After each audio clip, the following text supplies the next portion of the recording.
स्वागत है आप लोग का हमारे यूट्यूब चैनल में। तो आज की इस वीडियो में क्लास 10th का ज्योग्राफी यानी कि भूगोल का जो पहला चैप्टर है, जिसका नाम है भारत के संसाधन एवं उपयोग, यानी कि जो संसाधन एवं उपयोग वाला चैप्टर है, पहला चैप्टर भूगोल का। इस चैप्टर से जो भी most important objective question matric के परीक्षा में पूछे जाएंगे, उन सभी ऑब्जेक्टिव क्वेश्चन को एक ही साथ एक ही वीडियो में लाए हैं और बहुत बहुत मोस्ट इंपॉर्टेंट ऑब्जेक्टिव क्वेश्चन लाए हैं। ये सारे क्वेश्चन आपको प्रीवियस ईयर के क्वेश्चन पेपर जो क्वेश्चन बैंक में दिए हुए हैं, यानी कि एग्जाम में जो पूछे जा चुके हैं, वे सारे क्वेश्चन को यहाँ पर डिस्कशन करेंगे और बहुत ही अच्छे से डिटेल में आपको समझाते हुए चलेंगे। तो चलिए शुरू करते हैं। और आपका पहला ऑब्जेक्टिव क्वेश्चन है, कोयला किस प्रकार का संसाधन है? तो आपके पास ऑप्शन है ए अनवीकरणीय, बी नवीकरणीय, सी जैव, डी अजैव।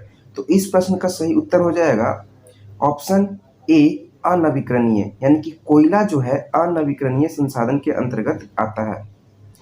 आपको अनवीकरणीय का मतलब बता दें। अनवीकरणीय का मतलब होता है वैसे संसाधन जिसकी पुनः पूर्ति नहीं हो पाती है, वैसे संसाधनों को अनवीकरणीय संसाधन कहा जाता है, जिसका सबसे अच्छा एग्जाम्पल जो है कोयला और पेट्रोलियम है। तो कोयला आपका हो गया अनवीकरणीय संसाधन। ठीक है। नवीकरणीय का मतलब होता है जिसकी पुनः पूर्ति बार बार होते रहती है, जैसे सूर्य का प्रकाश हो गया, हवा हो गया, पानी हो गया, ये सभी नवीकरणीय में आते हैं। तो पहला प्रश्न का उत्तर आपका क्लियर हो गया होगा। दूसरा प्रश्न है, सौर ऊर्जा निम्नलिखित में से कौन सा संसाधन है? तो सौर ऊर्जा के बारे में आपको बता दें, पहले ऑप्शन पढ़ देते हैं। आपका ऑप्शन है ए मानवकृत संसाधन, बी पुनः पूर्ति योग्य संसाधन, सी अजैव संसाधन, डी अचक्रीय संसाधन। तो इस प्रश्न का सही उत्तर हो जाएगा ऑप्शन बी पुनः पूर्ति योग्य संसाधन जो है आपका सौर ऊर्जा है, यानी कि नवीकरणीय ऊर्जा है। पुनः पूर्ति योग्य का मतलब हो गया नवीकरणीय संसाधन। ठीक है। तो सौर ऊर्जा यानी कि सूर्य का प्रकाश जो है पुनः पूर्ति योग्य संसाधन है। ऑप्शन डी जो है सही हो जाएगा। तीसरा प्रश्न है आपका, डाकुओं की अर्थव्यवस्था का संबंध है। डाकुओं की अर्थव्यवस्था का संबंध, ये प्रश्न कई बार पूछा जा चुका है। तो ऑप्शन आपका है ए संसाधन संग्रहण से, बी संसाधनों के अनियोजित विदोहन से, सी हो जाएगा संसाधनों के नियोजित दोहन से, डी है आपका इनमें से कोई नहीं। तो इस प्रश्न का सही उत्तर हो जाएगा ऑप्शन आपका बी हो जाएगा संसाधनों की अनियोजित विदोहन से। अनियोजित का मतलब हो गया बिना प्लानिंग के, है ना, जैसे तैसे बर्बाद करना संसाधनों को ही। विदोहन का मतलब होता है बर्बाद करना, जैसे तैसे संसाधनों का उपयोग करना। तो संसाधनों का के अनियोजित दोहन से जो है, विदोहन से जो है डाकुओं की अर्थव्यवस्था का संबंध है। तो तीसरे प्रश्न का सही उत्तर हो जाएगा ऑप्शन बी जो है सही उत्तर हो जाएगा। चौथा प्रश्न है, किसने कहा संसाधन होते नहीं है बनाए जाते हैं? तो ये जो कथन है, ये स्टेटमेंट जो है बोर्ड एग्जाम में हमेशा अक्सर पूछा जाता है कि संसाधन होते नहीं है बनाए जाते हैं, किसने कहा? तो इस प्रश्न का सही उत्तर हो जाएगा ऑप्शन ए हो जाएगा जिमरमैन। जिमरमैन जो है भूगोलवेत्ता है, इन्होंने एक स्टेटमेंट दिया, कथन दिया कि संसाधन होते नहीं है बनाए जाते हैं। तो इस प्रश्न का सही उत्तर हो जाएगा ऑप्शन ए हो जाएगा जिमरमैन, उसके अलावा और ऑप्शन नहीं होंगे। पांचवा नंबर प्रश्न है, चिपको आंदोलन के नेता निम्नलिखित में से कौन है? चिपको आंदोलन जो पेड़ों को कटने से बचाने के लिए जो आंदोलन चलाया गया था, वही आपका है चिपको आंदोलन।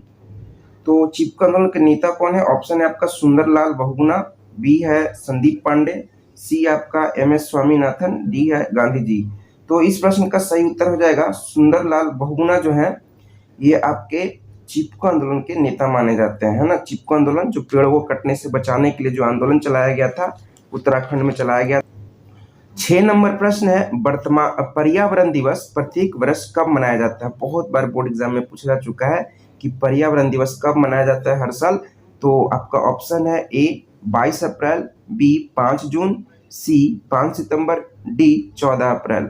तो इस प्रश्न का सही उत्तर हो जाएगा 5 जून को प्रत्येक वर्ष जो है पर्यावरण दिवस मनाया जाता है, विश्व पर्यावरण दिवस मनाया जाता है ना। 1972 में स्वीडन के स्टॉकहोम में एक शिखर सम्मेलन हुआ था, पर्यावरण शिखर सम्मेलन हुआ था, उसी में तय किया गया था 1972 में, यानी कि 1972 से जो है शुरू हुआ विश्व पर्यावरण दिवस मनाने का जो है प्रक्रिया चालू हुआ 5 जून से, यानी कि हर साल जो है पर्यावरण दिवस 5 जून को मनाया जाता है।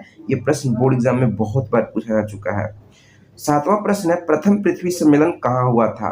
तो पृथ्वी सम्मेलन से जो है क्वेश्चन हर एग्जाम में एक न एक क्वेश्चन देखने को मिलता ही है। तो यहाँ प्रथम पृथ्वी सम्मेलन की बात कर रहा है कि प्रथम पृथ्वी सम्मेलन हुआ कहाँ था।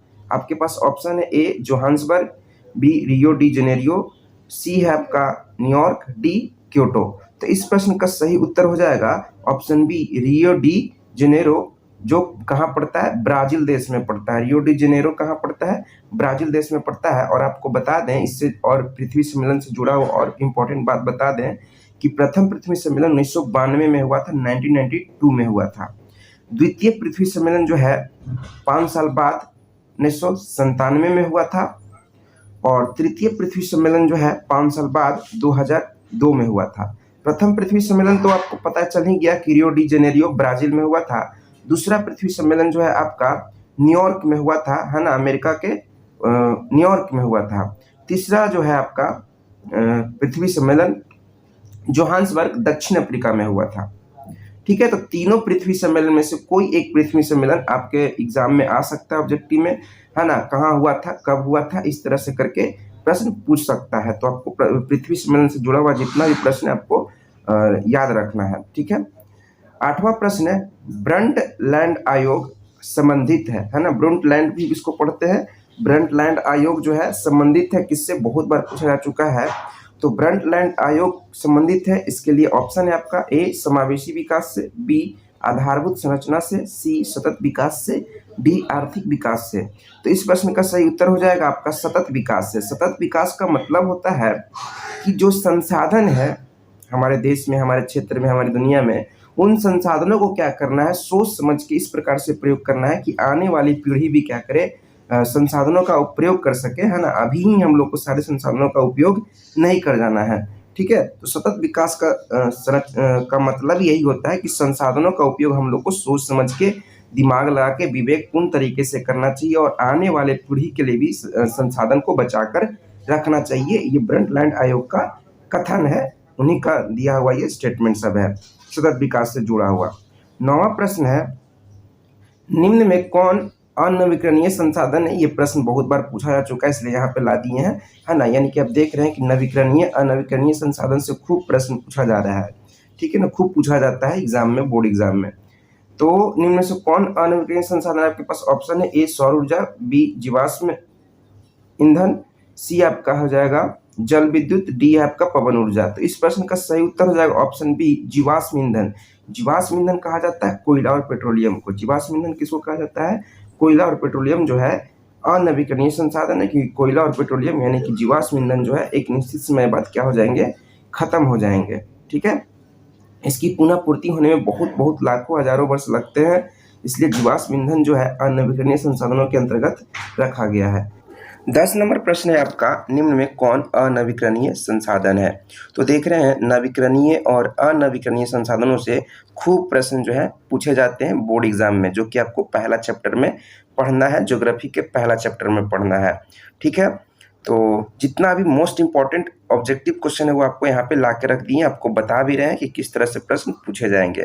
तो चलिए प्रश्न की ओर चलते हैं। और आपका इसमें ऑप्शन है ए सौर ऊर्जा, बी कोयला, सी पवन ऊर्जा, डी भूतापीय ऊर्जा। तो इस प्रश्न का सही उत्तर हो जाएगा कोयला। कोयला जो है आपका अनवीकरणीय संसाधन है, उसके अलावा जितना भी आप देख रहे हैं सौर ऊर्जा, पवन ऊर्जा, भूतापीय ऊर्जा, ये सभी नवीकरणीय संसाधन है। तो दोस्तों यहाँ पे मैंने क्या किया, जितना भी मोस्ट इम्पॉर्टेंट ऑब्जेक्टिव क्वेश्चन था पहले चैप्टर का, ज्योग्राफी का जो पहला चैप्टर है, उन सभी मोस्ट इम्पॉर्टेंट ऑब्जेक्टिव क्वेश्चन को इस वीडियो में डिटेल में आपको समझाने का प्रयास किए। आप लोगों को अच्छा लगा हो तो सब्सक्राइब करिए, अपने दोस्तों में शेयर कीजिए, लाइक कीजिए, और बहुत ही अच्छे वीडियो बहुत अच्छे से बना कर आपके लिए आप लोगों के लिए अपलोड करते रहेंगे सारे विषयों से जुड़ा हुआ। तो चलिए हम लोग मिलते हैं नेक्स्ट वीडियो में। Thank you.